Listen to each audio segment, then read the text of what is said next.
না আসলে আজকে এখানে আমি কথা বলতে পারতাম না, অন্যকেও হতে পারতাম না। এখানে যারা ভক্তবৃন্দরা আলোচনা করেছেন আমি তাদেরকে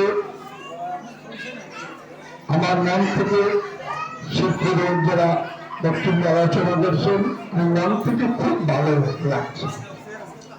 কিন্তু আমাদের সময় নেই, সময় না থাকার জন্য আমরা আলোচনা করতে পারতেছি না, আমি পারতেছি না সব বক্তব্যের পদক্ষেপা এবং আলোচনা কি আলোচনা করব। ঠাকুরের সম্বন্ধে আলোচনা করার মতো সেই শক্তি ভক্তি আমাকে দেয়নি। যতটুকু ধরনের ভক্তরা অবশ্যই আলোচনার ওই সময়টুকু আমার শক্তি নয় ব্যক্তি নয় আলোচনা করার, তার কিছু নেই।